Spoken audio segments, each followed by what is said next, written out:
जब मैं screen test दे रहा था तो मुझे नए-नए सीन ला कर के दिए जा रहे थे। ये सीन जो है वो कुमुद सर के साथ होगा, ये सीन संजय सर के साथ होगा। मतलब एक प्रेशर होता है क्योंकि जब आप ऑडिशन देते हो वो शूट से बहुत अलग होता है। सीन के टाइम पे हम इम्प्रोवाइज़ करते थे और मेरे लिए एक ही चैलेंज होता था जब मैं संजय सर के साथ सीन करता था कि मैं हँसूँ ना, क्योंकि वो बहुत हँसाते थे सेट पे। पर हाँ, मतलब एक बार शूट स्टार्ट हो गया तो उसके बाद ऐसा ना डर लगा ना कुछ। सर के साथ I was in the moment while performing. तो आपको लगता है कि ऑडियंस को भी कहीं ना कहीं बदलने की जरूरत है? फिर बहुत तेजी से बोल दिया जाता है अरे हिंदी में बन नहीं रहा है कुछ, हम तो साउथ को देखते हैं, ये अच्छा है वो अच्छा है। मतलब आरोप लगाना बड़ा इजी हो गया है, बट जब कुछ अच्छा आ रहा है तो आप देख ही नहीं रहे हो। पर वही है कि आप लोगों को बुलाएं कैसे थिएटर में। आपने मेंशन किया कोविड के बाद से लोगों का परसेप्शन बदल गया ऐसा, पर वही ऐसा टाइम था जिस टाइम पे डिजिटल बूम भी हुआ हमारी इंडस्ट्री में। लोग वो कंफर्ट में आ गए कि घर पे बैठ करके देखेंगे, ठीक है 1 महीना वेट कर लेंगे, आना तो इसको डिजिटल प्लेटफॉर्म पे है ही। तो आई थिंक वहाँ पे चीज़ें चेंज हुई जब डिजिटल आया। हमारी इंडस्ट्री में ऐसा बहुत होता है, जब आप छोटा पार्ट कर रहे होते हो तो आपको उतना कोई बताता नहीं है फ़िल्म के बारे में, आपके कैरेक्टर के बारे में, ठीक है कर लो। क्या आपके साथ कभी ऐसा स्कैम हुआ कि अच्छा इसका आप मेंबर बन जाओ, हम आपको आप रोल दिलवा देंगे, या फिर यहाँ पे जाके अगर आपको ये रोल मिल गया इतना परसेंट हमें देना पड़ेगा? एक लड़का जो बाहरी दुनिया से मुंबई आया है एक सपना लेके, क्या क्या झेलता है।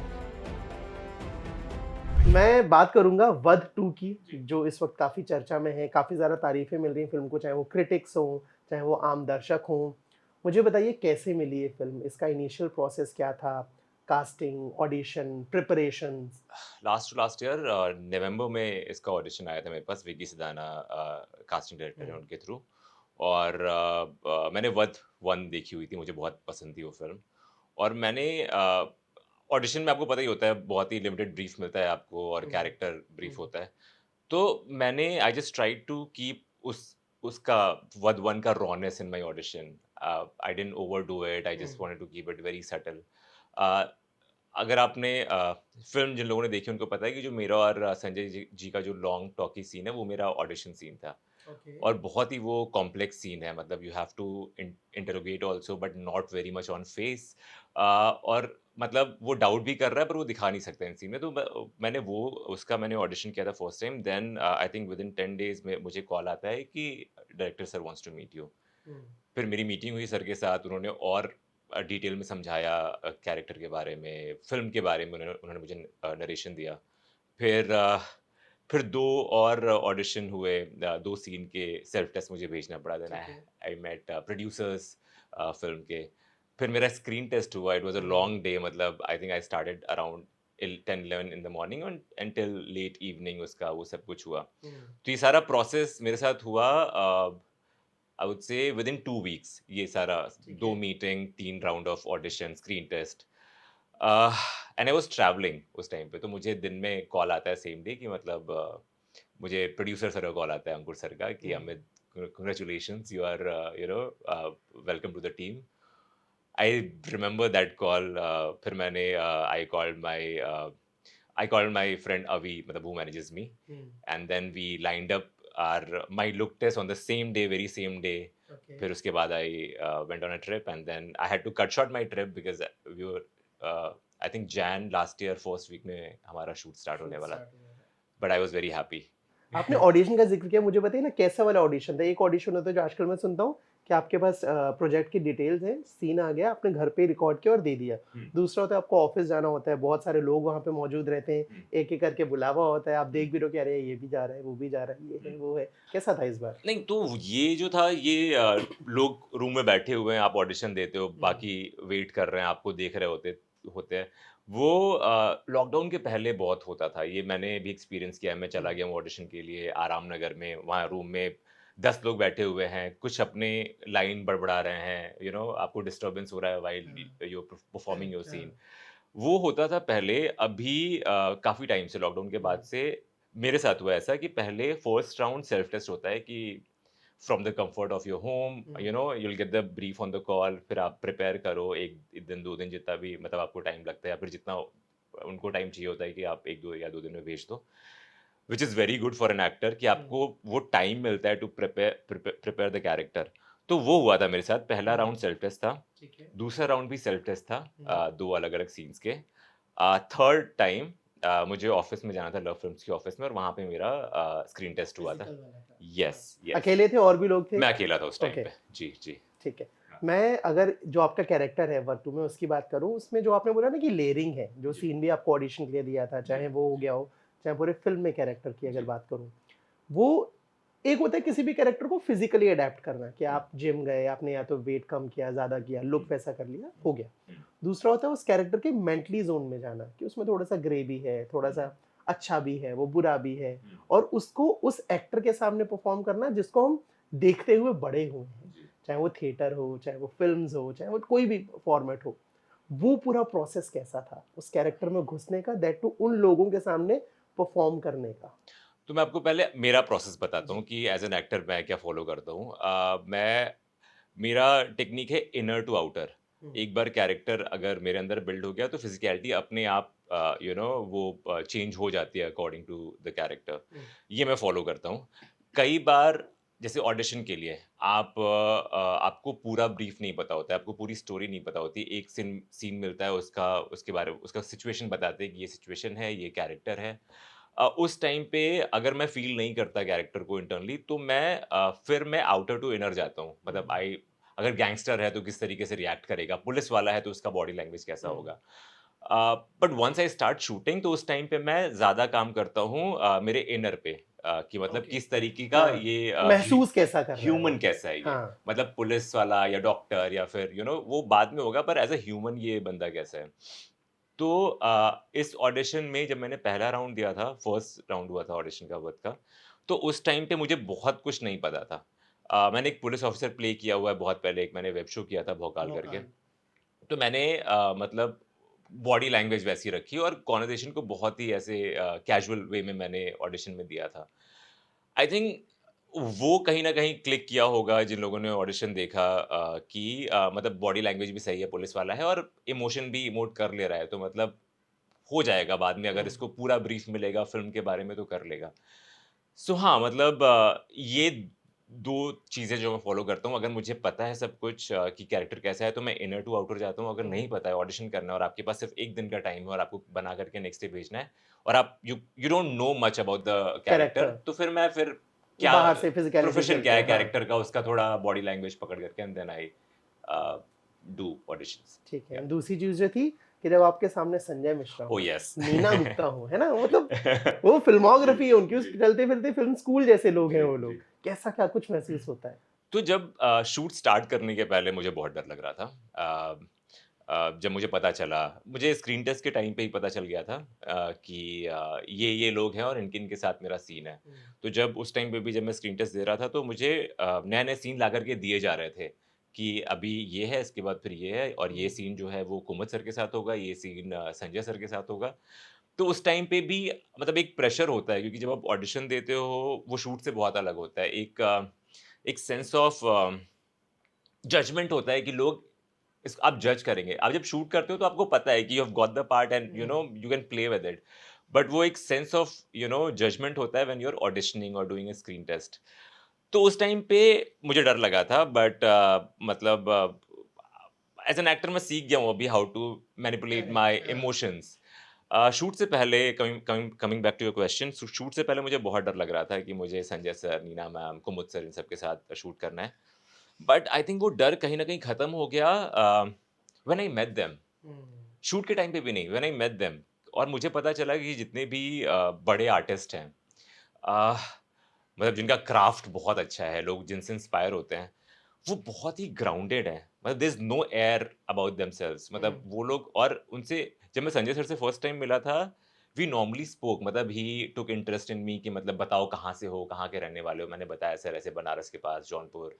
तो फिर वो जा चुके हैं बनारस, फिर वहाँ हुँ, की बातें करने लगे हम लोग, फैमिली में कौन-कौन रहता है, मुंबई कब आए, क्या-क्या ट्रेनिंग की है तुमने? तो मतलब this is the way to make your co-actor comfortable. हाँ। तो उस तरीके से उन्होंने इतना कंफर्टेबल कर दिया कि सीन के टाइम पे हम इम्प्रोवाइज़ करते थे और मेरे लिए एक ही चैलेंज होता था, जब मैं संजय सर के साथ सीन करता था, कि मैं हँसूँ ना, क्योंकि वो बहुत हँसाते थे सेट पे। पर हाँ, मतलब एक बार शूट स्टार्ट हो गया तो उसके बाद कुछ ऐसा ना डर लगा ना कुछ। हाँ। बस मैं सर के साथ I was in the moment while performing और जसपाल सर का गाइडेंस मिलता रहता था पीछे से, तो it was I mean easy for me that time. या Nice. आपने जो बोला ना कि हंसाते रहते वाली चीज, मुझे याद है क्योंकि मैंने उनके साथ जब बातचीट करी है मल्टीपल टाइम्स। जी आप बहुत प्रिपेयर होके आते हो एज अ जर्नलिस्ट कि आप ये पूछोगे इस टॉपिक बात करोगे, and when you start talking with him, flow कहीं और ही जा रहा होता है हाँ हाँ कि अरे यार अविनाश बर्थडे कब है तुम्हारा, रुको तुम्हारा फ्रिज भरवा दूंगा मैं। उनके साथ ये आई बातें होती रिमेम्बर एक बार ऐसे ही कहीं तो वो गए थे और किसी ने पूछा कि सर दिल्ली आकर ये कैसा लग रहा है, हैं। तो कहते ठंड लग रही है। तो मतलब यू डोंट एक्सपेक्ट कि मतलब दिस आंसर हाँ, क्योंकि करेक्ट। लोग बोले, कैसा लग रहा है?" तो सब यही बोलेंगे अच्छा लग रहा है, अच्छा लग रहा है, मतलब मैं फिल्म के प्रमोशन के लिए आया हूँ, प्लीज देखना। मतलब संजय सर ऐसे ही है, मतलब ही इज लाइक दैट। ही तो इज आई द तो संजय आई तो Mishra just love only. Him. मतलब उनके साथ काम करना मतलब बहुत ही आई फील वेरी लकी कि मतलब मुझे इतना बड़ा प्रोजेक्ट मिला, उसके साथ मुझे सीन भी करना पड़ा, तो this project was full of learning for me. Yes. एक चीज और समझना चाहूंगा एज एन एक्टर, आपको लगता है बीते कुछ सालों में इनफैक्ट पोस्ट कोविड ऑडियंस बहुत बदल गई है? मुझे मैं मतलब बीइंग ब्लंट, मैं ऑडियंस को अब दोगली बोलता हूँ, क्योंकि बहुत बार ऐसा होता है बहुत अच्छे प्रोजेक्ट्स जो थिएटर्स में आते हैं या ओटीटी पे आते हैं, मोस्टली थिएटर्स में, जिनको क्रिटिक्स भी तारीफ करते हैं, जिन ऑडियंस ने देखा है वो भी तारीफ करती है, बट वो कमर्शियली सक्सेसफुल नहीं हो पाते हैं। मैं अगर वध 2 का ही एग्जांपल दूं, इसका जो बॉक्स ऑफिस जो बजट बताया गया है डिफरेंट साइट्स के मुताबिक, और जो उसका कलेक्शन आया है, वो भी मैचअप नहीं हो पा रहे, जबकि फिल्म बहुत प्यारी है। तो आपको लगता है कि ऑडियंस को भी कहीं ना कहीं बदलने की जरूरत है? फिर बहुत तेजी से बोल दिया जाता है अरे हिंदी में बन नहीं रहा है कुछ, हम तो साउथ को देखते हैं, ये अच्छा है वो अच्छा है, मतलब आरोप लगाना बड़ा इजी हो गया है, बट जब कुछ अच्छा आ रहा है तो आप देख ही नहीं रहे हो। तो वही है कि प्रोजेक्ट का पुल क्या है मतलब थिएटर में। जितने भी लोगों ने वध देखी है, मोस्टली सबको बहुत पसंद आई है। मुझे डीएम्स आते रहते हैं, लोगों के कमेंट्स आते रहते हैं। अ, पर वही है कि आप लोगों को बुलाएं कैसे थिएटर में। आपने मेंशन किया कोविड के बाद से लोगों का परसेप्शन बदल गया ऐसा, पर वही ऐसा टाइम था जिस टाइम पे डिजिटल बूम भी हुआ हमारी इंडस्ट्री में। लोग वो कंफर्ट में आ गए, घर पे बैठ करके देखेंगे, ठीक है 1 महीना वेट कर लेंगे, आना तो इसको डिजिटल प्लेटफॉर्म पे है ही। तो आई थिंक वहाँ पे चीज़ें चेंज हुई जब डिजिटल आया। लोग ज़्यादातर ओटीटी प्लेटफ़ॉर्म्स पे देखने लगे। पर मैं दोगला तो नहीं बोलूँगा ऑडियंस को, पर वही है कि मतलब मेजॉरिटी ऐसी है जो कि थिएटर में जाना नहीं चाहती है। बड़ी फ़िल्में आती हैं, बहुत सारी फ़िल्में आती हैं जिनकी हाइप होती है, जिसके लिए लोग जाते भी हैं, थोड़ा अपने कम्फर्ट ज़ोन से बाहर निकल कर के, फैमिली को लेकर के जाते भी हैं। पर हाँ, आई थिंक क्या रीज़न है इसके पीछे नहीं पता, क्योंकि बहुत ही अनप्रेडिक्टेबल है सब कुछ कि कौन-सी फ़िल्में चलेंगी बॉक्स ऑफिस पे, कौन-सी नहीं चलेंगी। बिना देखे लोग परसेप्शन बना लेते हैं। करेक्ट। तो मतलब मैं वही बोलूँगा, लोगों को बोलना चाहूँगा कि आप पहले फ़िल्म देखिए, फिर आपको कैसी लगती है, उसके बाद फिर आप डिसाइड कीजिए। तो हाँ, मतलब यही बोल सकता हूँ मैं कि लोगों को जाना चाहिए थिएटर में, इतनी मेहनत होती है। एक फ़िल्म सेट पे 200 250 लोग होते हैं, from light man to spot दादा, एवरीबॉडी। सब लोग काम करते हैं। और मतलब कहीं न कहीं जब हम ऐसे टॉपिक पे बात करते हैं जिसके ऊपर बहुत बनी हुई है, सब लोग रिलेट करते हैं, मतलब बहुत ही this is very real life सबके साथ बिल्कुल। एक्सपीरियंस करते रहते हैं लोग अपने आस-पास, अपनी सोसाइटी में। तो वही है कि अगर इस मुद्दे पे फ़िल्म बनाई जा रही है तो आई थिंक अवेयरनेस के लिए लोगों को देखनी चाहिए फ़िल्म, का आना चाहिए थिएटर में। ऑडियंस को लेके ही मेरे को याद है मैंने सनी देओल से क्वेश्चन पूछा था, एंड व्हाट ही रिप्लाइड मैं आपको बोलूंगा एंड आप बताना डू यू एग्री और नॉट। उन्होंने बोला था ऑडियंस आज के टाइम में बहुत मैटर करती है कि उसका घर से निकल के फिल्म देख के और वापस आने तक में कितना खर्चा हो रहा है, कि आप कैब, ट्रेन, ऑटो, बाइक, जिस भी चीज़ से आप थिएटर तक पहुंचे आपका 100-150 गया, आपने टिकट बुक किया आपका उसको 200-300 गया, अब आप 3-4 घंटे बैठोगे, आप कुछ खाओगे पियोगे उसमें आपका 200-300 गया, इन ऑल आपका घर आते आते 1000-1500 रुपए खर्च हो जा रहा है। वही चीज़ आप घर बैठे बैठे 500 रुपए में 30 दिन कोई एक चीज़ एंजॉय कर रहे हो किसी भी ओटीटी से थ्रू। तो अगर फिल्मों का जो कमर्शियलाइजेशन है कि आपका खर्चा अगर कम होगा तो ऑडियंस थिएटर तक आने के चांसेस बढ़ जाएंगे। Do you feel the same? I feel the same, हाँ, क्योंकि अभी आप देखो नॉर्मल जब आप मल्टीप्लेक्स में मूवी देखने जाते हो, बहुत खर्चा, अगर फैमिली है आपके साथ, बच्चे भी हैं, तो मतलब खाना-पीना सब कुछ बहुत एक्सपेंसिव है अंदर। तो अगर इस पे काम किया जाए और थोड़ा मतलब चीज़ों को थोड़ा रीज़नेबल किया जाए उनका प्राइसिंग वगैरह, तो आई थिंक इससे इम्पैक्ट पड़ेगा। मैं एग्री करता हूँ सनी जी के स्टेटमेंट से कि इससे फ़र्क पड़ेगा, लोग जाएँगे ज़्यादा। क्योंकि मिडल क्लास फैमिली अगर महीने की 3-4 फ़िल्में भी देखती है, तो आप सोचो कितना एक्सपेंस वो मतलब कर झेल रही रही है, है कहीं झेल ना कहीं, रही है। करेक्ट। जी, हाँ, जी, जी। ठीक है, मैं बैक टू आपकी फिल्मोग्राफी पे आता हूँ, आपके काम पे आता हूँ। आपके प्रोजेक्ट्स में एक प्रोजेक्ट रहा है मिशन मंगल, है ना? बताइए ज़रा कुछ उस फिल्म के बारे में, उसका प्रोसेस, सेम चीज़ की वहाँ का जैसे वध 2 के कंपैरिजन में उसका जो सेट था, जो लोग थे, जो बोलते हैं ना खर्चा हुआ था, वो कितना अलग था दोनों चीज़ों में? मिशन मंगल में मेरा बहुत छोटा सा पार्ट था। मैं ये बोलना चाहूँगा इंडस्ट्री में ऐसा होता है कि जैसे जब आप प्राइमरी पार्ट प्ले कर रहे हो, तो आपको जिस तरीके से डायरेक्टर टाइम देते हैं, मतलब आपको समझाते हैं बिठा करके, आप जब कैरेक्टर बिल्ड कर रहे हो तो वो टाइम देते हैं, बैठते हैं साथ में। जब आप छोटा पार्ट कर रहे हो तो हमारी इंडस्ट्री में ऐसा बहुत होता है, जब आप छोटा पार्ट कर रहे होते हो तो आपको उतना कोई बताता नहीं है फिल्म के बारे में, आपके कैरेक्टर के बारे में, ठीक है कर लो। मैंने वध के सेट पे देखा है जसपाल सर ने जितने भी लोग थे जिनका छोटा-छोटा भी पार्ट था उनके साथ वो बैठते थे। उनको वो स्टोरी बताते थे कि इससे पहले ये हुआ है, आप का सीन ये है, इसके बाद ये होगा। तो वो बहुत इम्पोर्टेंट है। आई थिंक डायरेक्टर्स को वो ये इनिशिएटिव लेना चाहिए क्योंकि हर एक पार्ट छोटा हो या बड़ा फ़िल्म के लिए बहुत इम्पोर्टेंट है। बहुत इम्पोर्टेंट है, ट्रू। तो मिशन मंगल में यही बोलूँगा, इट वाज़ मतलब इतना ज़्यादा इन्वॉल्वमेंट था नहीं मेरा उस फ़िल्म में। तो जो कि चेंज हुआ है काफ़ी तो जब आप बिगर रोल करते हो आपको एक तो रिस्पेक्ट ज़्यादा मिलती है ऑन सेट। तो वो चीज़ें कहीं न कहीं एक्टर के बैक ऑफ द माइंड होती है कि ठीक है, मतलब when you feel good you perform good. I mean वो ऑन स्क्रीन दिखता भी है। तो यही है कि इन्वॉल्व करना is very important. Doesn't matter कि छोटा पार्ट है या बड़ा पार्ट है, क्योंकि एट द एंड वो आपकी फ़िल्म में दिखेगा। आपने रिस्पेक्ट की बात करी, मेरे को नवाजुद्दीन सिद्दीकी से जो बातचीत हुई थी याद है कि इनिशियल फेज में जब वो काम करते थे, जब वो द नवाजुद्दीन सिद्दीकी नहीं बने थे, तो बहुत सारी चीज़ें चाहे प्रोडक्शन के लेवल पे हो चाहे को एक्टर्स के लेवल पे हो, वो रिस्पेक्ट नहीं मिलती थी कि खाना खाना है तो उनका खाना अलग है, आप बड़े एक्टर्स या लीड एक्टर से आप मिल नहीं सकते हो, आपका अगर फ्रेम होगा तो करके चलो हटो हटो हटो हो गया। बट कट टू आप जब वो लीड है तो वही प्रोडक्शन उनको अलग से ट्रीटमेंट दे रहा है, वही को एक्टर्स उनको अलग से ट्रीटमेंट दे रहे हैं। या अभी भी है, अभी भी ऐसे डू यू फील होता है आपके साथ या आपके जो बाकी एक्टर्स हैं उनसे कभी बातचीत होती हो? मुझे कई बार ऐसा लगता है कि जब आप नए-नए आते हो बॉम्बे में तो कई बार ये आपके माइंड में भी होता है। मतलब बहुत सारे बड़े एक्टर हैं जो कि नहीं माइंड करेंगे अगर आप उनसे जाकर के कुछ डिस्कस कर रहे हो या फिर कुछ गाइडेंस माँग रहे हो, मोस्टली। जब मैं नया-नया था और जब मैंने मिशन मंगल किया था तो उस टाइम पे बहुत ही मतलब मुझे नहीं लगता था कि मुझे जाकर के लोगों से बात करनी चाहिए। वो थोड़ा एक होता है ना कि आप नए हो, आपको नहीं पता आप क्या बात करोगे। पर हाँ, आई थिंक विद एक्सपीरियंस जब आप थोड़ा टाइम स्पेंड कर लेते हो इंडस्ट्री में तो नहीं मैटर करता कि आप क्या प्ले कर रहे हो। अगर आपको किसी से बात करनी है तो अप्रोचेबल हैं वो लोग। आपको बस जा कर के बात करनी है और अगर कुछ आपके पास वैलिड पॉइंट है डिस्कस करने के लिए विद डायरेक्टर ऑल्सो, तो फिर मुझे अब ये फ़ील नहीं होता है कि वो मना करेंगे और बोल देंगे कि नहीं, मतलब मत करो मेरे साथ डिस्कस। तो डिस्पैरिटी आई थिंक कई बार आपके दिमाग में होती है। आप सोचते हो कि अरे मुझे अच्छा ट्रीट नहीं किया जाएगा, मैं अच्छा पार्ट प्ले नहीं कर रहा हूँ तो हो सकता है मुझे इतना इम्पोर्टेंस ना मिले। मेरे साथ ये चेंज हुआ जब मैंने अपना बिलीफ सिस्टम थोड़ा चेंज किया। उसके बाद से मुझे फिर अच्छे पार्ट के लिए ऑडिशन भी आने शुरू हुए। मतलब बोलते हैं ना कि first you have to believe in yourself, फिर मैनिफेस्टेशन हाँ, हाँ, हाँ। तो आई थिंक ऐसी इंडस्ट्री में है, बट आप पूरी इंडस्ट्री चेंज नहीं कर सकते।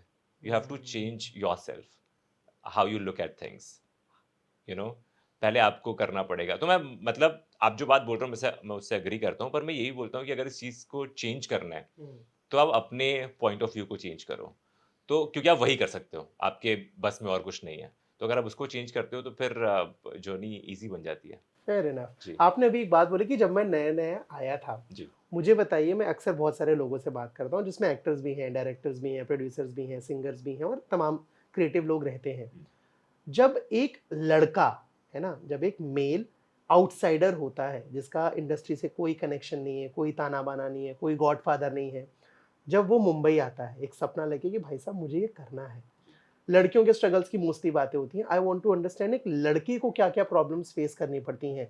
क्या उसके साथ कास्टिंग काउच जैसी चीज़ें होती हैं, लोग बोलते हैं अच्छा नहीं सेक्सुअल फेवर देना पड़ेगा, जो राजीव खंडेलवाल ने बोला था कि लड़के ही नहीं लड़कों को भी फेस करना पड़ता है। क्या आपके साथ कभी ऐसा स्कैम हुआ कि अच्छा इसका आप मेंबर बन जाओ, हम आपको आप रोल दिलवा देंगे, या फिर यहाँ पे जाके अगर आपको ये रोल मिल गया इतना % हमें देना पड़ेगा। एक लड़का जो बाहरी दुनिया से मुंबई आया है एक सपना लेके क्या-क्या झेलता है? तो मैंने तो स्कैम झेला है बिफोर कमिंग टू बॉम्बे। मैं बैंगलोर में जॉब करता था, मैं रिटेल हम्म, शॉप में जॉब करता था, तो मैं हम्म, निफ्ट ग्रेजुएट हूँ, मेरा कॉलेज प्लेसमेंट हुआ बिल्कुल था। हाँ। तो मुझे हमेशा से बॉम्बे आना था। पर family didn't agree to the idea of me pursuing film school, going to film school. तो मैंने ये रूट चूज़ किया कि मैं निफ्ट करूँगा और फिर हम्म, उसके बाद मुझे बॉम्बे आने का मौका मिलेगा।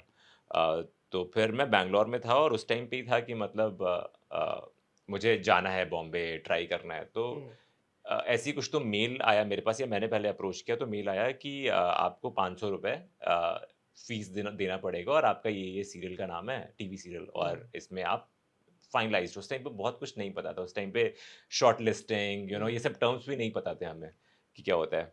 तो हाँ, तो स्कैम की बात करें तो मैं वहाँ पे ही मैंने मतलब ऐसे दिए हैं दिए पैसे। हैं पैसे और फिर उसके बाद से नंबर ब्लॉक कर दिया गया है, ऐसा हुआ है मेरे साथ। बॉम्बे आने के बाद लकीली मतलब हम्म, कुछ लोग मुझे मिले जो इंडस्ट्री में ऑलरेडी पहले से काम हम्म, करते थे। तो उन्होंने मुझे पहले ही वार्न कर दिया था कि दीज़ आर द नेम्स, आप तुम सेफ डिस्टेंस बना करके रखो। बकायदा नाम मिल गए थे नाम आपको? मिले थे मुझे। अच्छा ठीक तो है। जब मैं बॉम्बे नया-नया आया था तो कुछ टीवी एक्टर्स थे जो कि लीड करते थे उस टाइम पे टीवी में, 10 साल पुरानी बात है ये। तो हम्म, उन्होंने जब मैंने बोला कि ब्रो मुझे भी ऐसे ऑडिशन देना है और ये सब कुछ, तो उन्होंने बोला कि ये नंबर्स हैं और इसमें से कुछ हैं जो कि तुम अवॉइड करना।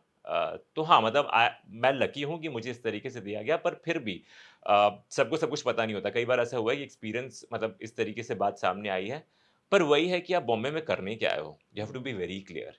You have to work on your craft. You have to keep working every day. आज भी मैं ट्राई करता हूँ कि मैं दिन का या 2 दिन में 1 ऑडिशन तो बना ही लूँ, कहीं न कहीं से रीच आउट करके। तो वही है कि आप आई थिंक अगर आपने डिसाइड किया हुआ है कि आप अपने उससे भटकोगे नहीं और पूरा फ़ोकस आपके काम पे है, तो लोग ऐसे आएँगे, रास्ते में मिलेंगे, पर हम्म, आपके ऊपर है आप उनको कैसे इग्नोर करके आगे बढ़ते हैं। तो मतलब हाँ, इस तरीके के एक्सपीरियंस हुए हैं मुझे पर हाँ, मतलब वही है कि आई वाज़ वेरी श्योर कि मुझे लाइफ़ में करना क्या है। मुझे कहाँ जाना है, कहाँ नहीं जाना है। एंड जब तो हाँ सॉरी तो प्लीज। इसलिए मुझे 10 साल लग गया टू रीच पर आई एम वेरी हैप्पी क्योंकि हर चीज़ जो मेरे साथ हुआ है, इट वाज़ अ लर्निंग। हम्म, कई जगह मैंने छोटे रोल किए हैं, मैंने जैसे बताया, वो भी लर्निंग है। हम्म, मतलब वो मैं बोलूँगा कि अगर मुझे पहले ही ये मिल जाता और ज़ीरो कैमरा कैमरा एक्सपीरियंस होता मेरे पास, तो मैं अपना इतना बड़ा चांस शायद गँवा देता, हम्म, यू नो? तो मतलब मुझे लगता है हर चीज़ आपको प्रिपेयर करती है। मुझे लगता है वध के लिए जितने भी मेरे एक्सपीरियंसेस है बॉम्बे में, जितने भी मैंने शोज़ किए हैं, वेब शोज़ किए हैं, टीवी शोज़ किए हैं, फ़िल्म की है इंडी फ़िल्म्स की है, वो सब ने मुझे प्रिपेयर किया था इस हम्म, टाइम पे जिस टाइम पे वध हुआ, यू नो कि क्या नहीं करना चाहिए, क्या करना चाहिए, कैसे मैं तो मतलब इतना नया था कि मुझे श सेट पे ये भी नहीं पता था कि लाइट्स कैसे पकड़ना है, और वो सारी करेक्ट चीज़ें। क्योंकि कोई रहा नहीं ना हम कोई लोगों रहा के नहीं। उसमें। हाँ, मैंने तो ऑडिशन दे करके सीखा है। मैंने सेट पे डाँट सुन करके सीखा है कि नहीं ऐसे नहीं, ऐसे करना चाहिए, ये सब कुछ होता है। तो वही है और फिर जब तो बॉम्बे आने के बाद मैंने बहुत सारी वर्कशॉप्स की to work on my craft. Luckily मुझे लोग भी अच्छे मिले जिन्होंने बताया। तो मेरी अभी जो मेंटर हैं दामिनी बेनी बासु, जो एरिक मॉरिस की डायरेक्ट स्टूडेंट है हॉलीवुड हम्म, से। लकीली आई मेट हर उसके बाद से सब कुछ चेंज हुआ। ऐसा होता है बहुत सारा मेथड होता है and you have to find your own.